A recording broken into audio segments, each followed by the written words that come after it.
we've been working together for the last 5 months or so now, and I have just really enjoyed getting to know you and the work that you want to offer to teachers in Wellington and also online.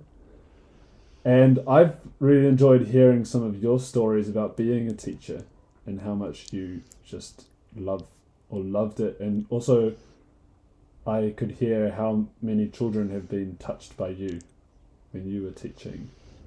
And I know this is precious because, these gems of teachers, they really change people's lives.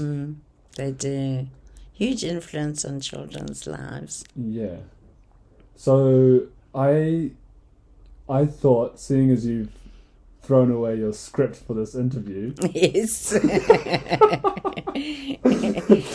I thought maybe a good place to start is if you would just share one of the little stories or gems of when you were a teacher that just has inspired you to teach and now support other teachers.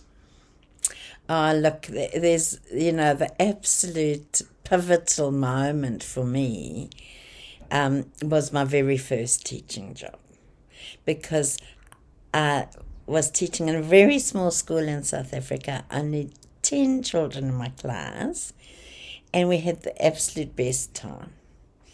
We had time for everything. There was no pressure. We had fun. I mean, those days, because, we're talking 40 years ago now, at least. I could just put them all in my station wagon, and we could go off the beach. We could go to the zoo. There was such freedom. Yeah. And so for me, I taught like that for 3-4 years, and then I left South Africa and, went travelling and taught in other places, and I was horrified. The packed classrooms of 30 children, the pressures of teachers, the lack of time, the rules, the compliance. I just couldn't believe how teaching had become suddenly something the kids hated. And the teachers seemed to hate it too, because they were shouting and grumpy all the time. So I kept going back to that moment of those 10 children and my, 3-4 years with them, and thinking, I want to create that feeling again. How can I do this in a cramped classroom with 30 children and no time and heaps of accountability and rules, Right.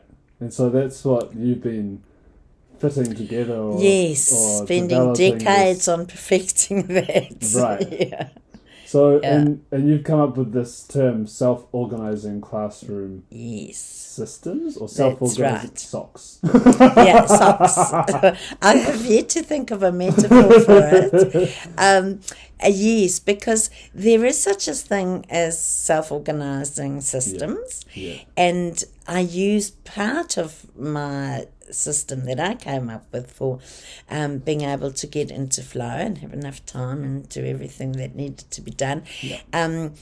I used a little bit of the principles of self-organising systems, and along with swarm theory and migration theory, to get this idea that there is a play between autonomy and independence and interdependence, and getting the dynamic going to scaffold the curriculum, because I can't do everything, for 30 children. They need to do it for themselves, so that means everybody's in charge in the classroom of making what we want to happen, which of course we establish at the beginning, our vision and our mission, like any good organisation does. And the idea of us all being in charge means that we can get into this flow. Their needs are being met, their wants are being met, more importantly. And if students get their wants and needs met, they are so faithful and loyal and willing to collaborate as a team.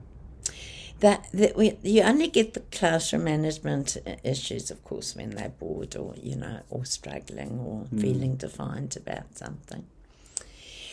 So, so that's why I came up with a system, and I call it Self-Organising Classrooms, because I wanted to be able to, my goal with the children was that I'm standing in the middle of the room and everything is happening around me and they don't need me. Right. Because they are a system unto themselves, of self-management, of agency. Yes. And yeah, that's what we used to achieve. And the children loved it, they absolutely loved it because they had such ownership and they felt they were in charge. Right. And they took that responsibility. And the thing about self-organising systems is they can adapt and be very flexible and robust and resilient in times of change. So when external factors change, they can adapt. So it's not like you don't have challenges still, but the adaptation happens very rapidly. Right. Because they have a very firm grounding in themselves and as a team. And we all know what we're good at, and we all know where our challenges lie. So you've started connecting to other teachers and sensing into the culture of teaching in New Zealand and elsewhere. Yes. What are some of the things you've noticed where teachers are struggling to kind of get a culture like that started that you're talking about? Because I think a lot of teachers would like to have a culture where the kids are really engaged and self-responsible and open-hearted and trusting them and creative. So what is blocking teachers from being able to many create teachers, like would be doing, prioritizing the culture of the classroom. You say you don't think many? I do think that, many Yeah. teachers are doing that. I think the ones that aren't, there's a lot of emphasis on the curriculum. Right. In the schools, and not so much on the sort of soft skills, the transferable skills, and really covering the leadership skills for teachers. And so there can be classroom management issues that don't help, and if not classroom management issues, not a high enough amount of achievement, because teachers will be very laid back and the kids can just do anything and chat, and so there's not any problems, but neither is there a lot of high achievement. Right. So teachers have got a lot of pressures. There are a lot of time. There's a lot to fit in. Yeah. And the accountability, they have an enormous circle of accountability, more than a CEO in a company, definitely, more than the government, that's for sure. They've got huge circles of accountability, which they have to live up to, and it seems impossible. It's basically an impossible job, actually, to meet individual needs for 30 children, unless you can find a way that they are meeting each other's needs and their own needs. But as a teacher, you cannot be doing that, actually. How do you do all this and have fun? Because one of the things I really enjoy talking with you is that when I hear you speak about your classrooms, it sounds so fun. Yes, and that is the most important element, because children love to play and have fun. I mean, we're confining them, into writing in this book or being on this computer, and they're not having fun in their classrooms, and that's when the problems can start, because the culture goes down. Yeah. So the fun is the huge element of it, and that gets woven in between all the handwriting and the times tables and the everything else that we have to do to make the graphs go up for all our accountabilities. Yeah.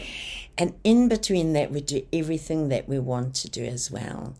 And when the students see that we can actually weave all that in, and they can have the kind of fun that they individually like to have, they're prepared to work really hard at all the things we have to do, so that they've making the time for all the fun that they want to have. Yeah.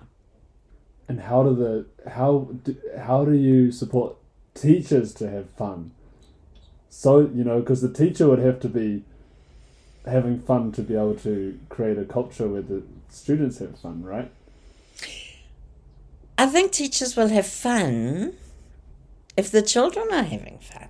Okay. And of course they need to be inspired. Yeah. I used to take things that I was inspired by. I'd see a movie that really inspired me and say, let's make a movie similar to that one. The kids would go, yeah, but we want to add this and this, and then the movie would change considerably, but we had fun making the movie. Yeah. And so whatever inspired me, I would take to school. Yeah. And whatever inspired them, they would bring to school. And I would have students running lessons on science and physical education and nature study and culture and all sorts of things that they were particularly strong at. And they got excited about it, and they'd want to come and share it with the class and say, great, I'll give you, an hour's lesson, do your prep. And they would. And the children would learn a lot from it. So, it makes it fun, because kids love learning. Yeah. But you just got to make sure. It's hard work, but teaching is hard work no matter what you do, whether it's working in a dysfunctional way or in a really functional way. It's still hard work either way. Yeah. Well, is there anything else you want to share with teachers who might be watching this, Cecily? I think, the encouragement really is for teachers to do more one-to-one coaching. It's not a usual pastime for teachers. They're not used to wanting or needing one-to-one coaching, but I found it invaluable in my life to always have a coach of some sort to inspire me, to motivate me, to keep me on track with what I wanted. You've never mind what everyone else wants me to do, but for my own personal growth. So I really encourage teachers to, contact me for coaching, because it makes all the difference to your own personal excitement in life and inspiration. And if not one-to-one coaching, then join in with a course, and because I'm a great believer in group process problem solving. And once we put our heads together, really we can do anything is possible.